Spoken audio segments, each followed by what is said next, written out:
Olá, sejam muito bem-vindos e bem-vindas ao videocast FGV Company Insights em parceria com a revista GV Executivo. Hoje vamos falar sobre as microagressões de gênero no trabalho e o impacto nas carreiras. Sobre esse assunto, eu converso com Fabiola Rara, que é mestre em gestão de pessoas pela FGV-AESP, é empresária especializada em comunicação e marketing. Muito obrigada pela sua participação, Fabiola. Obrigada, Érica, pelo convite. Microagressões de gênero, né? Esse tema é tão importante que já virou até uma cartilha no Superior Tribunal do Trabalho, né? E como é que surgiu o seu interesse por esse assunto?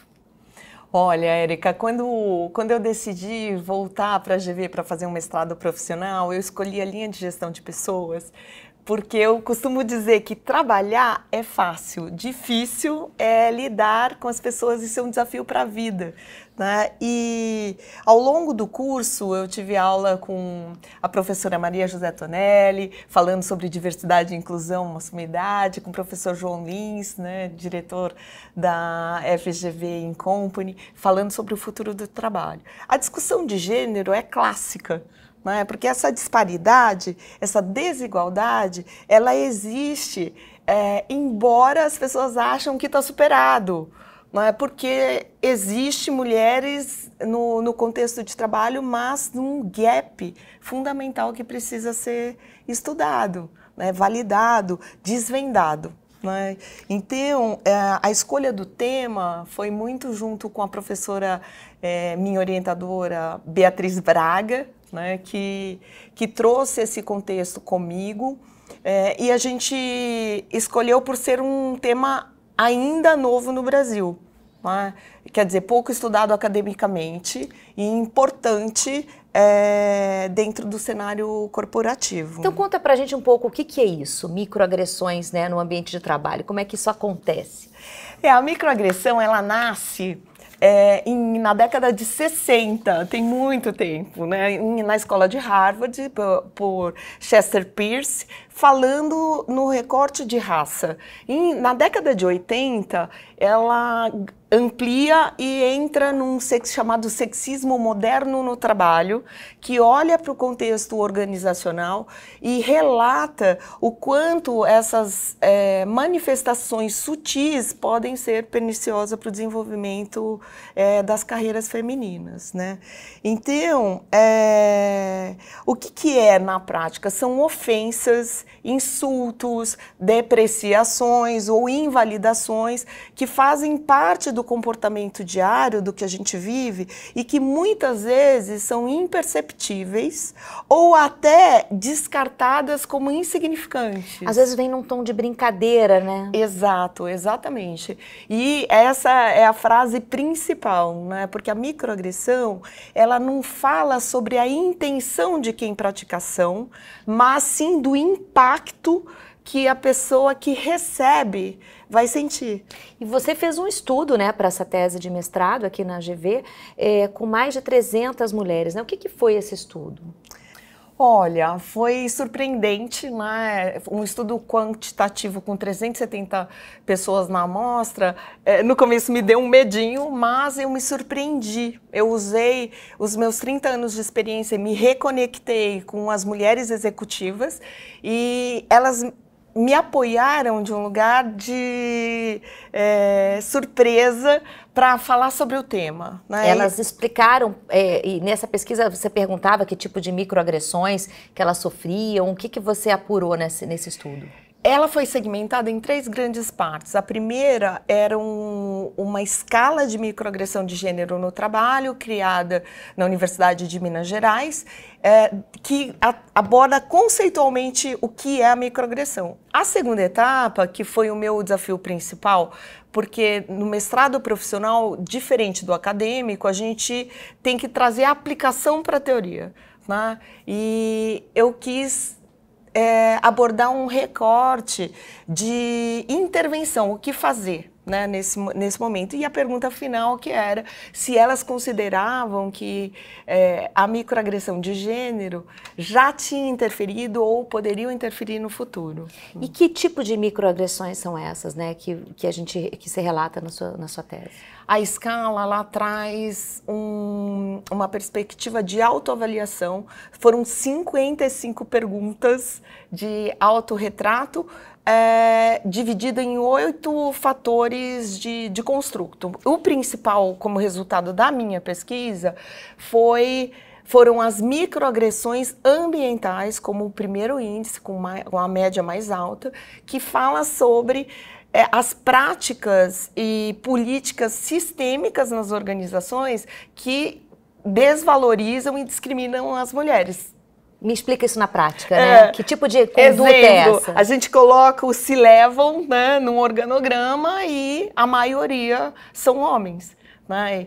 Ou, exemplo, diferenças salariais. Né? Quando o homem e a mulher exercem praticamente as mesmas funções e recebem salários diferentes. Né? E qual que é o impacto, né, na saúde mental e no desempenho profissional dessas mulheres, né? Isso tem um impacto, é claro. Claro. O impacto, estudos revelam que de fato acontecem, né? Tanto na saúde física quanto psicológica das mulheres e, consequentemente, promovem baixo desempenho, esgotamento, sendo que a gente pode listar aqui um prejuízo no trabalho individual, que seria o sucesso nas carreiras, organizacional, porque cai o engajamento, cai a produtividade, e na saúde física, porque é constatado o aumento da pressão arterial, aumento do peso corporal, que impacta na saúde psicológica, na autoestima, no estresse, no esgotamento, a ansiedade, depressão. Então eu digo, ela é tão ruim quanto uma discriminação aberta. Porque, embora a gente não veja, é um sangramento por dentro e gera afastamento. Hoje em dia, o burnout, que está presente na pauta corporativa, em que o funcionário se ausenta, ele está sofrendo nesse quesito.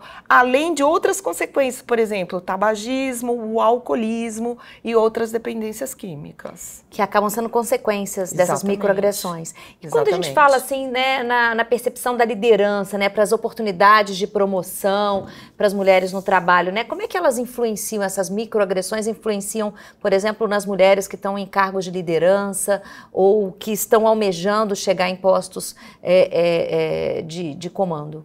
Olha, a minha pesquisa, a amostra se demonstrou a maior parte com mais de 40 anos, com alta qualificação e ocupando cargos de liderança.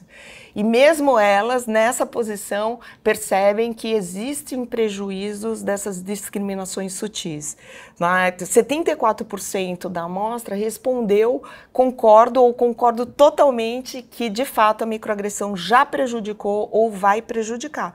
E isso é um contexto importante, né? Porque a gente busca essa participação efetiva na sociedade com uma justa posição de igualdade, mas, né, tem essa diferença, né, de forma que, ao meu ver, o que importa não é excludente uma coisa da outra. A gente tem que conseguir conviver com isso, porque a mulher na posição da liderança, ela acaba sendo discriminada porque ela rompe um estereótipo do patriarcado, né, com um comportamento diferente. E isso acaba ocasionando essa escassez, né, da liderança feminina e essa dificuldade de equidade no mercado de trabalho. Esse é um problema global, mas ele tem mais frequência em países em desenvolvimento? É isso que você apurou também? Exato, isso é um fato. No entanto, a gente tem que acreditar, né, que, de fato, o Brasil, nos últimos 30 anos, ele evoluiu muito, tanto na sociedade quanto no mercado de trabalho, permitindo a inserção de mulheres. No entanto, esse gap, ele continua, né? Em qual sentido? Acho que agora, com a pauta da ONU, na ODS 5, né, o Objetivo do Desenvolvimento Sustentável, ela traz a equidade, a igualdade de gênero como um item relevante. Como as corporações estão engajadas nisso, isso traz uma melhoria, né, nesse processo como um todo. Mas para superar, né, segundo a ONU e o Fórum Econômico, parece que vão demorar 123 anos para superar essa diferença, né? O que as empresas, né, que estratégias que podem ser implementadas para a gente prevenir e poder combater essas microagressões de gênero, né? Uma dica prática para as organizações, para que a gente possa melhorar esse panorama. Olha, Érica, dentro do contexto, quando a gente estudou essa questão de intervenção, eu trouxe do recorte de raça, analogamente para gênero, 3 propostas estratégicas de intervenção. Então, a primeira era tornar visível o invisível, depois desmontar a microagressão e educar o agressor, né? Até tem uma questão acadêmica da discussão do termo agressor, dado que ele não tem essa intenção, por que ele seria isso? Mas acho que como boas práticas, né, o fundamental é provocar diálogos importantes sobre o tema, porque a gente passa a maior parte da nossa vida adulta dentro do trabalho, né?